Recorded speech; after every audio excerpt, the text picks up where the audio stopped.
The Time Machine. Chapter 4. In another moment we were standing face to face, I and this fragile thing out of futurity.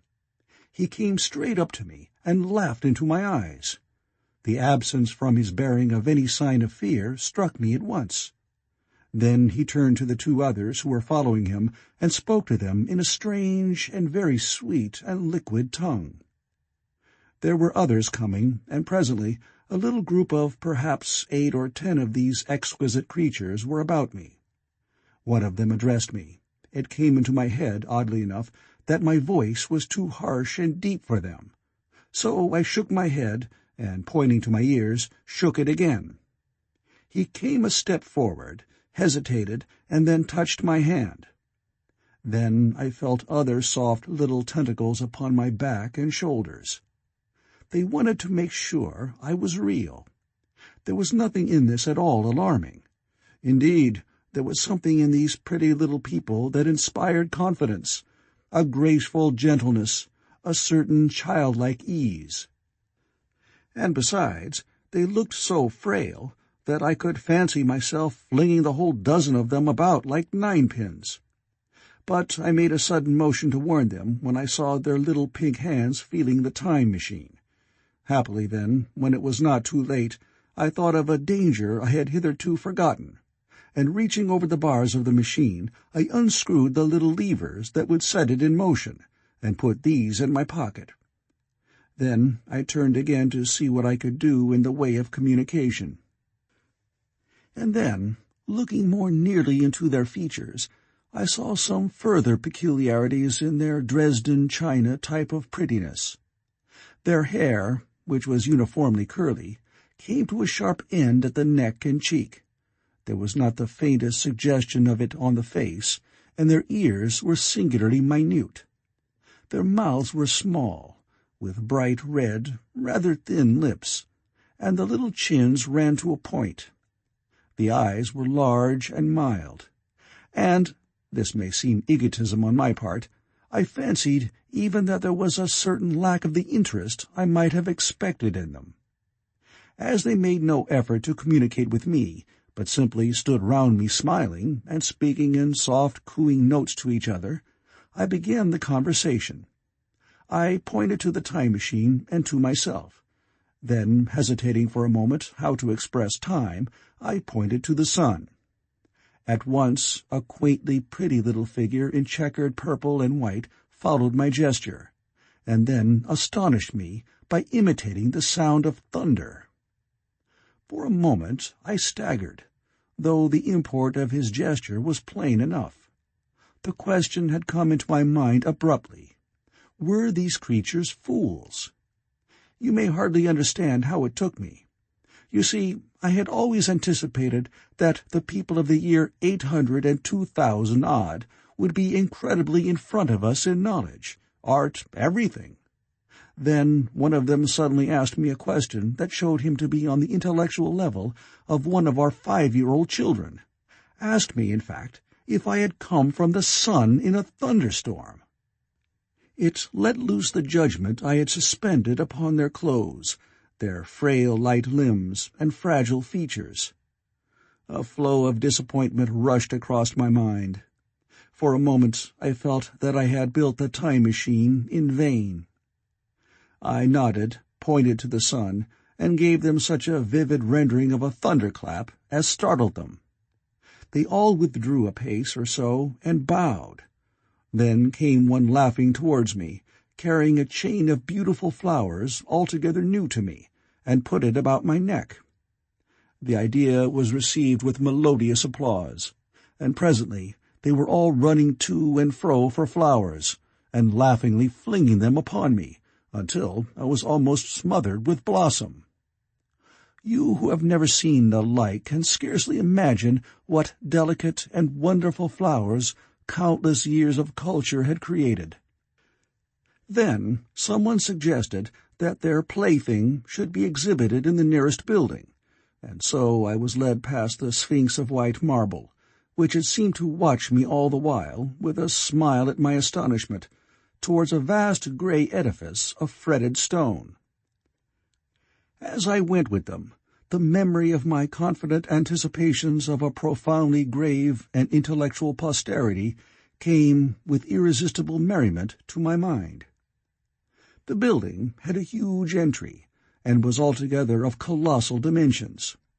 I was naturally most occupied with the growing crowd of little people, and with the big open portals that yawned before me, shadowy and mysterious. My general impression of the world I saw over their heads was a tangled waste of beautiful bushes and flowers, a long-neglected and yet weedless garden.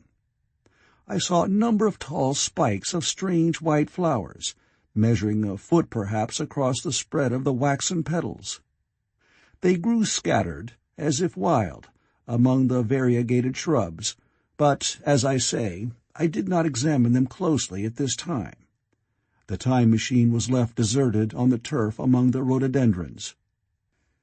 The arch of the doorway was richly carved, but naturally I did not observe the carving very narrowly, though I fancied I saw suggestions of old Phoenician decorations as I passed through, and it struck me that they were very badly broken and weather-worn.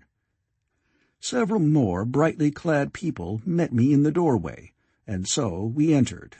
I, dressed in dingy 19th-century garments, looking grotesque enough, garlanded with flowers, and surrounded by an eddying mass of bright, soft-colored robes and shining white limbs, in a melodious whirl of laughter and laughing speech. The big doorway opened into a proportionately great hall hung with brown. The roof was in shadow, and the windows, partially glazed with colored glass and partially unglazed, admitted a tempered light. The floor was made up of huge blocks of some very hard white metal, not plates nor slabs, blocks, and it was so much worn, as I judged by the going to and fro of past generations, as to be deeply channeled along the more frequented ways.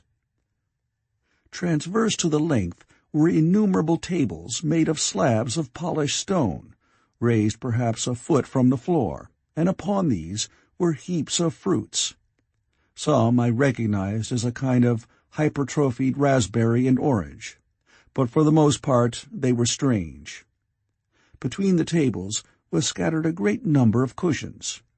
Upon these my conductors seated themselves, signing for me to do likewise. With a pretty absence of ceremony, they began to eat the fruit with their hands, flinging peel and stalks, and so forth, into the round openings in the sides of the tables. I was not loath to follow their example, for I felt thirsty and hungry. As I did so, I surveyed the hall at my leisure. And perhaps the thing that struck me most was its dilapidated look. The stained glass windows, which displayed only a geometrical pattern, were broken in many places, and the curtains that hung across the lower end were thick with dust. And it caught my eye that the corner of the marble table near me was fractured. Nevertheless, the general effect was extremely rich and picturesque. There were perhaps a couple of hundred people dining in the hall, and most of them, seated as near to me as they could come, were watching me with interest, their little eyes shining over the fruit they were eating.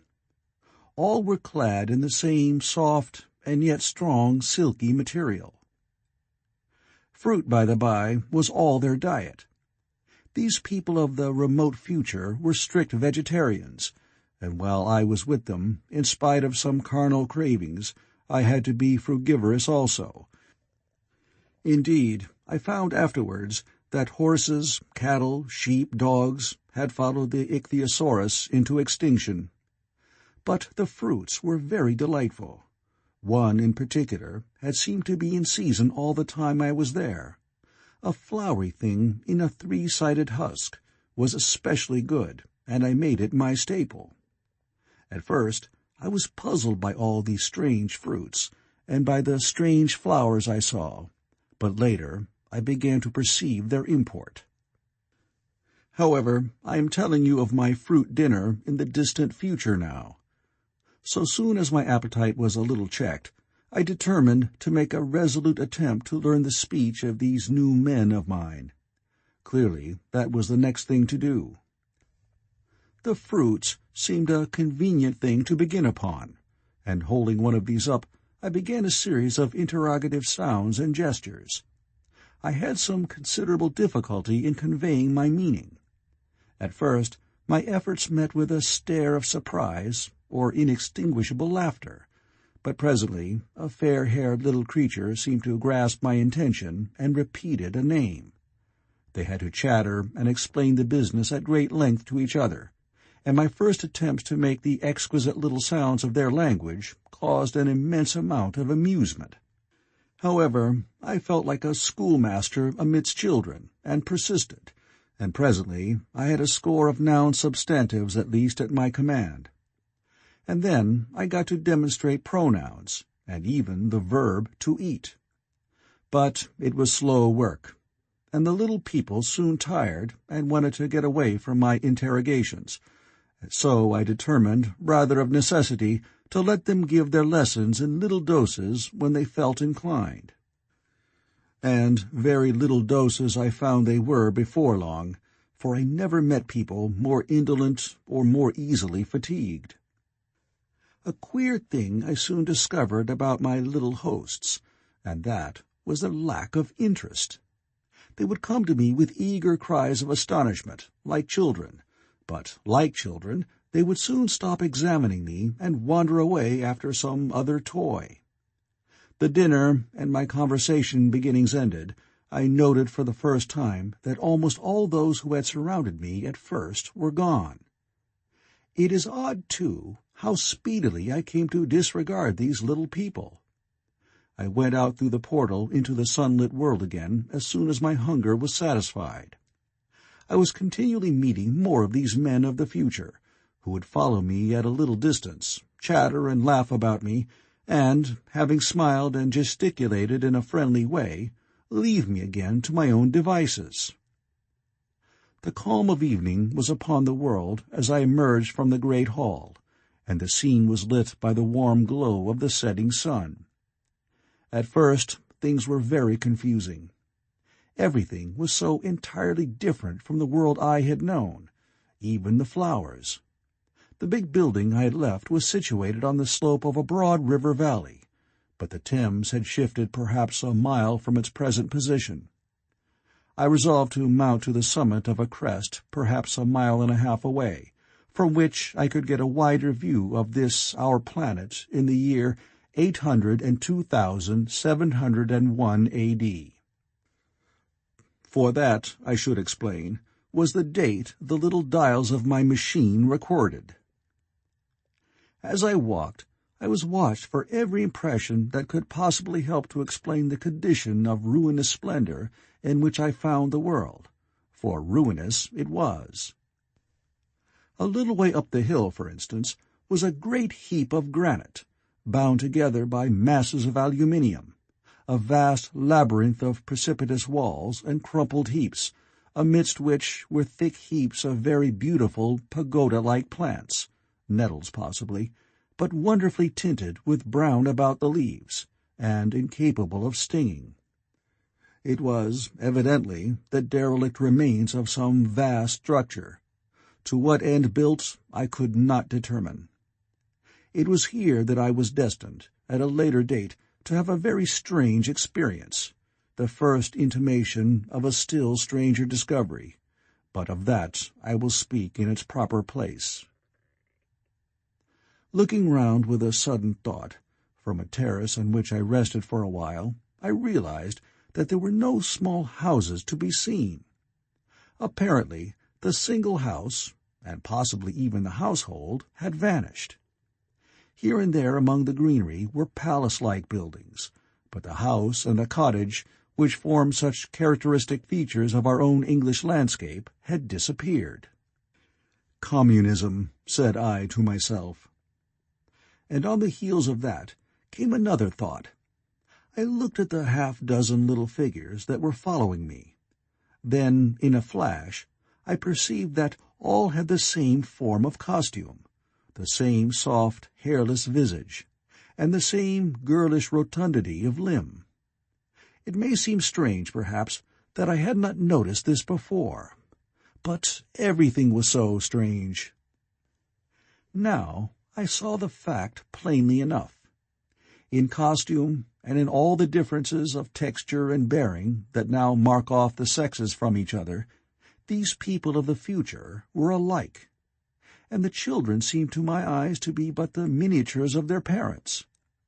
I judged then that the children of that time were extremely precocious, physically at least, and I found afterwards abundant verification of my opinion. Seeing the ease and security in which these people were living, I felt that this close resemblance of the sexes was, after all, what one would expect. For the strength of a man and the softness of a woman, the institution of the family, and the differentiation of occupations are mere militant necessities of an age of physical force. Where population is balanced and abundant, much childbearing becomes an evil rather than a blessing to the state. Where violence comes but rarely and offspring are secure, there is less necessity, indeed there is no necessity, for an efficient family, and the specialization of the sexes with reference to their children's needs disappears. We see some beginnings of this even in our own time, and in this future age it was complete. This, I must remind you, was my speculation at the time. Later, I was to appreciate how far it fell short of the reality. While I was musing upon these things, my attention was attracted by a pretty little structure, like a well under a cupola. I thought in a transitory way of the oddness of wells still existing, and then resumed the thread of my speculations. There were no large buildings towards the top of the hill, and as my walking powers were evidently miraculous, I was presently left alone for the first time. With a strange sense of freedom and adventure, I pushed on up to the crest. There I found a seat of some yellow metal that I did not recognize, corroded in places with a kind of pinkish rust, and half smothered in soft moss. The armrests cast and filed into the resemblance of griffins' heads. I sat down on it, and I surveyed the broad view of our old world under the sunset of that long day. It was as sweet and fair a view as I have ever seen. The sun had already gone below the horizon, and the west was flaming gold, touched with some horizontal bars of purple and crimson. Below was the valley of the Thames, in which the river lay like a band of burnished steel. I have already spoken of the great palaces dotted about among the variegated greenery, some in ruins and some still occupied. Here and there rose a white or silvery figure in the waste garden of the earth. Here and there came the sharp vertical line of some cupola or obelisk. There were no hedges, no signs of proprietary rights, no evidences of agriculture. The whole earth had become a garden. So watching, I began to put my interpretation upon the things I had seen, and as it shaped itself to me that evening, my interpretation was something in this way. Afterwards, I found I had got only a half-truth, or only a glimpse of one facet of the truth. It seemed to me that I had happened upon humanity upon the wane. The ruddy sunset set me thinking of the sunset of mankind. For the first time, I began to realize an odd consequence of the social effort in which we are at present engaged. And yet, come to think, it is a logical consequence enough. Strength is the outcome of need. Security sets a premium on feebleness. The work of ameliorating the conditions of life, the true civilizing process that makes life more and more secure, had gone steadily on to a climax. One triumph of a united humanity over nature had followed another. Things that are now mere dreams had become projects deliberately put in hand and carried forward. And the harvest was what I saw. After all, the sanitation and the agriculture of today are still in the rudimentary stage. The science of our time has attacked but a little department of the field of human disease, but even so, it spreads its operations very steadily and persistently.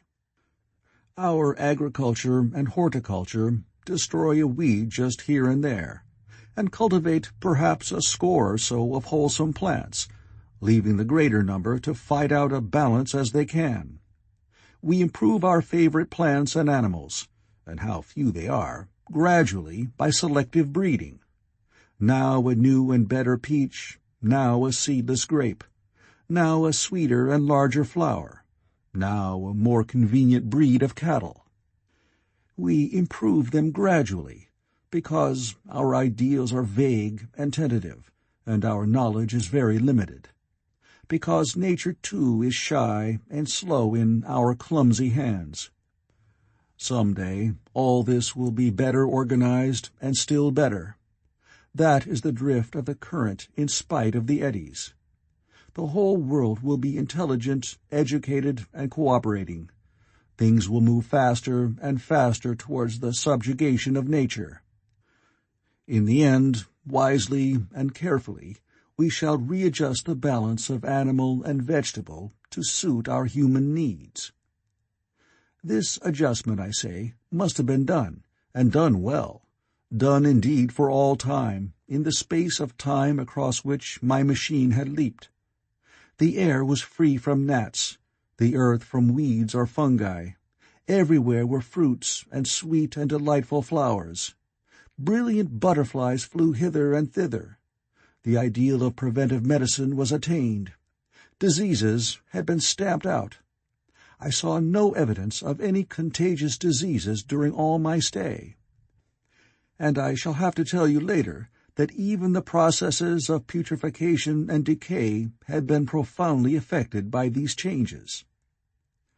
Social triumphs, too, had been effected.